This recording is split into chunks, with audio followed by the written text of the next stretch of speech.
We are just days into the first games of the high school season for Illinois, Indiana, Michigan, and Wisconsin, and it's given Shooter Hunt a chance to brush up on his Midwest niceties here on Coffee and Curveballs as we dive into 10 players to know in the Midwest. Shooter, it's all about momentum here with these states right now. What you did in the summer and in the showcases, determining how bright the spotlight is in April.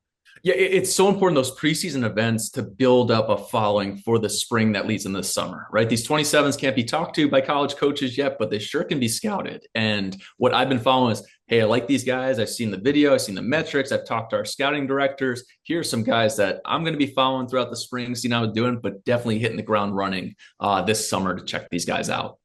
Now, being a Midwesterner myself, I'm going to play tour guide for you as we make our way through God's country and a look at these 2027s. And we begin in Illinois, the backdrop for John Hughes classics like Ferris Bueller and 16 Candles, where Libertyville's Brady Bunick, the 12th ranked right-hander in the nation, is up to 95 with a curveball that's registering 30 miles an hour less than that. It's pretty intense when we had our scouting director, Drew Locascio, and the whole staff there going, whoa. This is an eye-opening moment, but it's a low release height. That vertical approach is something that really shines, explodes out of the hand. He's moved into a kind of that upper echelon of these are must-follow guys. We expect it coming out of Illinois, these big arms who continue to blossom throughout their high school careers, but the frame is there. It's a physical lower half that has the sturdiness to carry what he's kind of pumping out right now in 93 and 95. Sweepy slider, feel for that splitter, which splitters are continuing to be in vogue right now. Will Yeah. people pay for splitters? We will find out. But Brady Bunick has a chance to be one of the top arms in this class.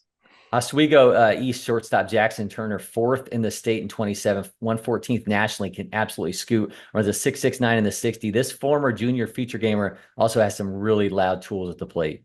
Yeah, and everything seems to come easy. 6'3", 180. He's checked in the boxes. He's a 6'6" runner. Everything comes easy. He's a relaxed approach in the box from the right side. Ball jumps off the barrel.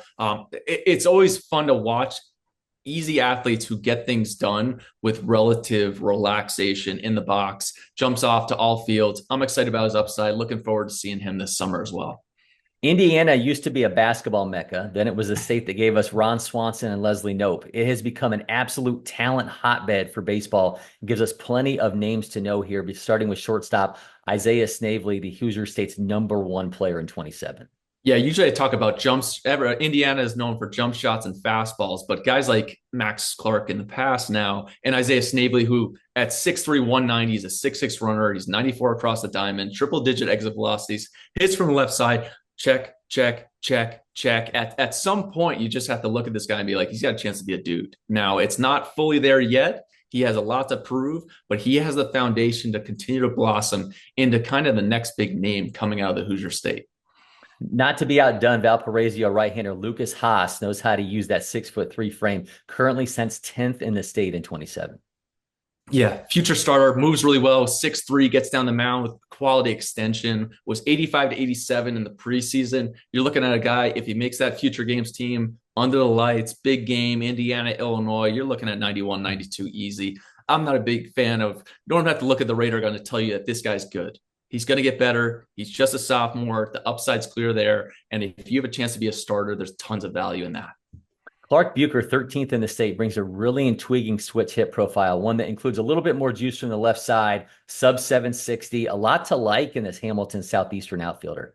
Yeah, he's a switch hitter, the bat, the ball. Just look at the videos. This works well. And you just want to go see it in game because especially for hitters, getting that in person, does the pitch recognition, the swing decisions, does he slow things down in the box? That's the most important thing. But because these preseason events, it's an immediate circle. I need to go watch that guy. I can't wait to do it. Switch hitter. Hopefully I see him against a left-hander, a right-hander, get it all done, get a workout in there in the summer. But he's a guy who has, again, that foundation to continue to have success. Cathedral righty Bo Blondie has been on the radar since he was at junior feature games way back in 2022. Now it's getting real for a 27 with a three-pitch mix. It's on the cusp of 90 with the fastball. Yeah, talking with Cooper Tranquil does such a great job there in Indiana and all over the Midwest. Big name. Make sure you're following Cooper Trinkle, all you college coaches and scouts. He had a huge push in on Bo Blondie. And then watching the video, what does he do? He moves really well, great uncoiled, and the arm quickness is something that really stood out.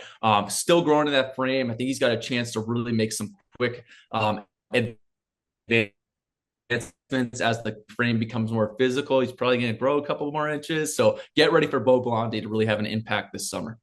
Up to Michigan, which gave us the automobile frosted flakes and the venerable M&M, as we focus in on left-handed hitting catcher Cam Thorning, a top 40 backstop in the class, brings some juice and a physical frame at 5'11 and nearly 200 pounds. I mean, shoot, this is the Ike Irish effect, right?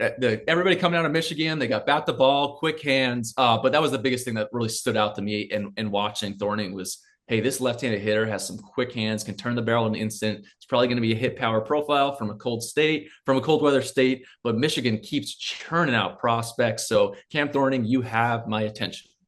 Left-hander Jackson Fawcett up to 91 with the fastball. The biggest thing that jumps out on his prep baseball profile, this 6'3", 220-pounder brings serious spin with everything he throws. I mean, 6'3", 220, big physical, bullying arm action, short, gets out of the hand. He's going to create whiffs in the zone with that fastball up to 91. You talked about the fact that he can spin the baseball. I mean, again, those guys don't grow on trees. Left-hander, 6'3", 220, chance to make strides. It's physical. It's imposing. 3 pitches for strikes. Don't overthink it, fellas. Let's get in and see what this guy can do in game.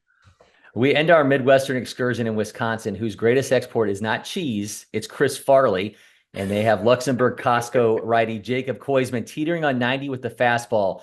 And if there's one given shooter, it's that Wisconsin is going to have arms that make a jump. That could be Koisman, who's 10th in the state in 27. Yeah, and especially Wisconsin, I'm always following closely because it feels like those guys develop a little bit later, but then they become elite. And a guy like Koizmu is 6'3", it's a loose arm. He's already 86 to 88, which is at the higher end of the spectrum of this class, velocity-wise. But he's going to create a steady jumps, the short sweep to the slider. He just looks the part of what we've seen historically coming out of the state, and we know that those guys develop. We'll wrap up with Cedar Grove, Belgium's Ira Hilbelink. Prep Baseball Wisconsin staff called him one of the top pound-for-pound performers at the South Milwaukee preseason ID. Big-time praise for a 5'11", 189-pounder with 99-mile-an-hour exit velos and a 90-plus-mile-an-hour fastball. I mean, just gamer vibes on this kid, right? Compact, right at the dish. I'm thinking like a Mitch Voigt type guy who's going off in Michigan from the state of Wisconsin. Two-way, just an absolute gamer. I love that the way the swing works. I think the shorter arms can allow him to eliminate some of the holes in swings that longer limb guys have. But it's impactful at the plate. He's 95 from the outfield, quick arm on the bump. What can't this kid do? It's going to be a 2-for-1 for some college program because especially with these 34-man rosters, you need some guys like this who can get out there and provide some big back end innings, but also fill some thump in the lineup. Well, Shooter, I hope the Midwest has rubbed off on a little bit on your Northeastern ways. Certainly some serious talent that will have our sights on all spring and summer long. And a reminder that you shouldn't go anywhere. I'll have plenty more coffee and curveballs coming your way. So until next time, I'm Cory McCartney. That's Shooter Hunt, and we'll see you at the Diamond.